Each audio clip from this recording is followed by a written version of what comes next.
Hello YouTube, this is Neon. The title of this talk today is going to be Human Mal.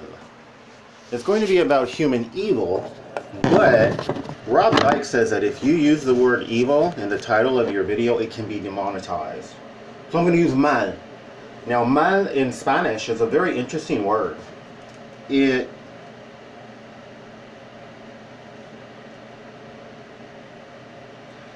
has multiple meanings. Okay.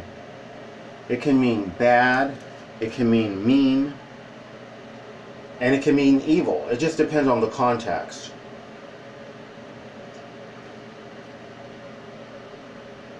And I like to refer to psychological damage as one form of human evil. When we emotionally, psychologically, perhaps spiritually damage another human being, because we can get away with that kind of abuse and that kind of evil. Now, in People of the Lie, M. Scott Peck, he defines evil, or the amount or the extent to which a person is evil, as what a person can get away with that's bad versus what they'll actually do that's bad. Perhaps Dr. Mengele of the Nazis could be considered sort of the consummation of evil, because he toyed and played with human life. I'm convinced that he was very sadistic and really enjoyed that. I can remember growing up and being beaten and being hit particularly hard, or perhaps falling or screaming or doing something in such a way where my abusers would just crack up laughing. So literally just having a jolly good time abusing a child, that is a form of human evil. Recently, and by recently I mean perhaps within a year, I saw a documentary about a young man in China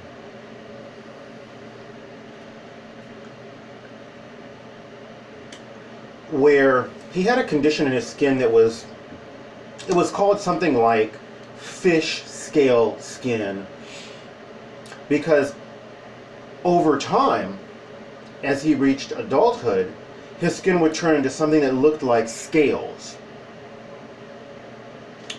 He talked about how a lot of people made fun of him, but against all odds, he was able to form a support system of friends. There's many complications with this disorder, and his being poor did play a role.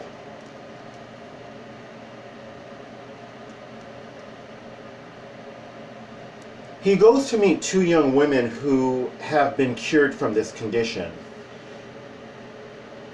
Sometime before they found the cure,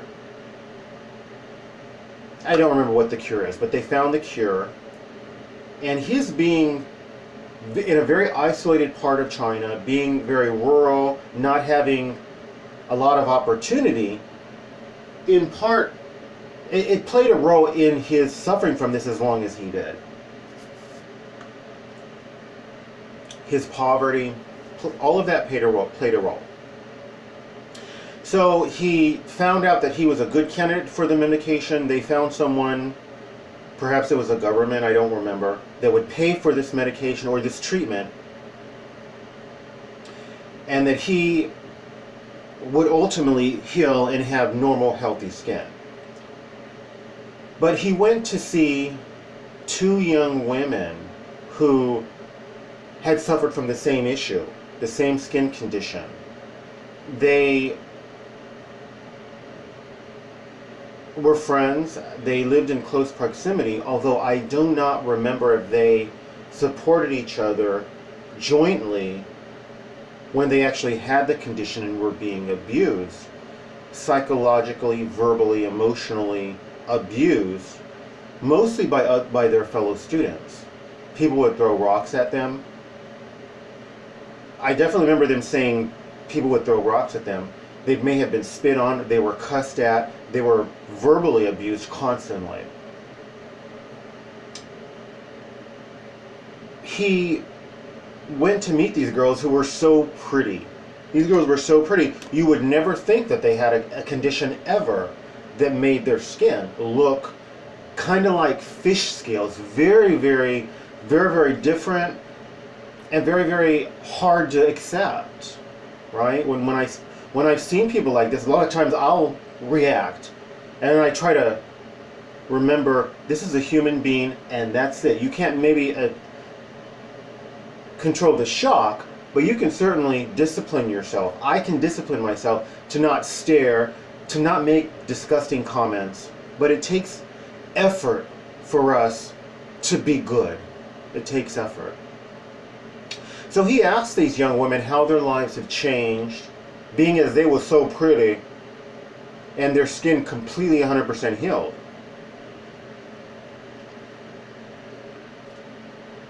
They talked about all the horror they went through, which I kind of described a moment ago. And one young woman said, she said, well, before I had no friends. And she said, now, I believe she thought about it, she said, I have no friends. The other young woman, and I'm not 100% sure, but I think they were in the same house when he chatted with them, but he may have had to visit them separately. I'm not sure. But that's kind of irrelevant to my point. The other young woman said that she had one friend. And it just goes to show how damage is damage. These people who abuse her like this should have to pay for what they've done to this young woman who has no friends. They caused that. It's their fault. It's not her fault. Completely innocent. Completely innocent. Yet people will judge her. Some people will say, well, you don't have that skin condition now, but the damage is done. Like infecting someone with an incurable disease. The damage is done and she will have to live with that damage forever. These young people knew they could get away with that. There would be no consequences. And they could destroy another human being psychologically for having a condition, a genetic condition that they had nothing to do with. It was just like a 1 in a million or less than 1 in a million chance of having this condition.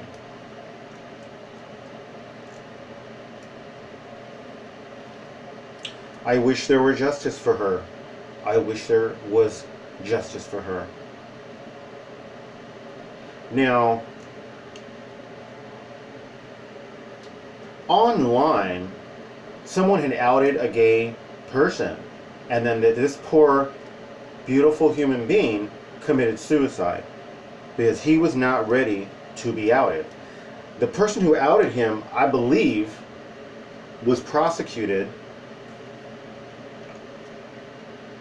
I didn't follow the case, but he will have to pay in some way. It may be only a few years of prison, but at least he'll have to pay.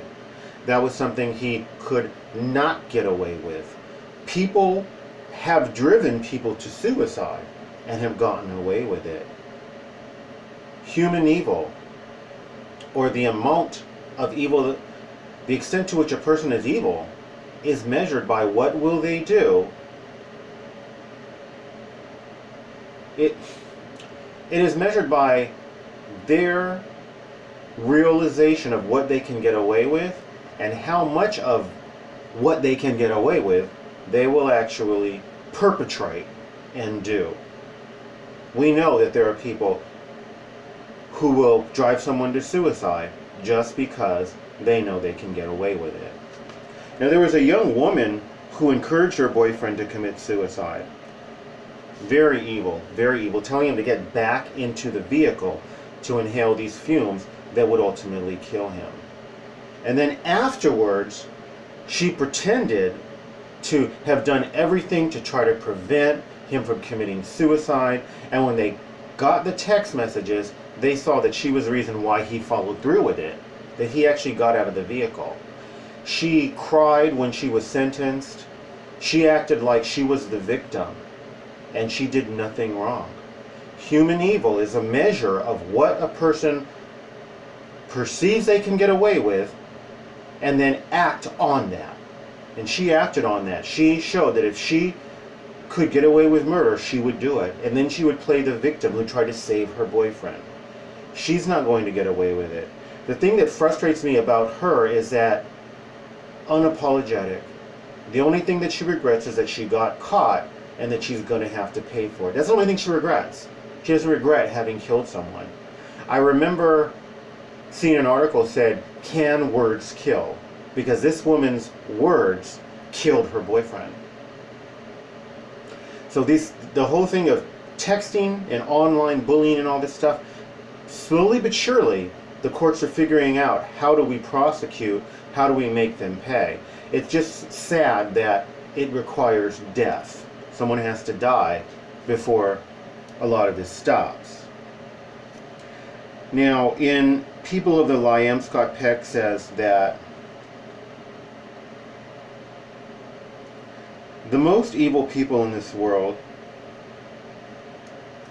they're smart enough to gauge what they can get away with, and they do whatever they can get away with. And generally speaking, they get away with it. He says that while some of the most evil people in the world are in prison, that the majority of the truly evil people never go to prison. They're smart, they gauge what they can get away with, and that's what they do. He says that they perpetrate their evil against their own children. And I'm going to say that just like a child molester, they groom their children to take that abuse. It's their fault that the mother and or father is abusing them. They deserve to be abused because they're inferior, they're a bad child. You made me do it. This is what men and women who abuse their partners say. You're the reason why I beat you up. You're the reason why I punched you or scratched you. No, that person's out of control and doesn't know how to behave in a humane way when they get pissed. So they groom their children to receive all this abuse, whether it be verbal, psychological, emotional, neglect, sexual, physical. They groom their children for this abuse. Honor thy mother and thy father, right? It doesn't matter how monstrous their acts are, they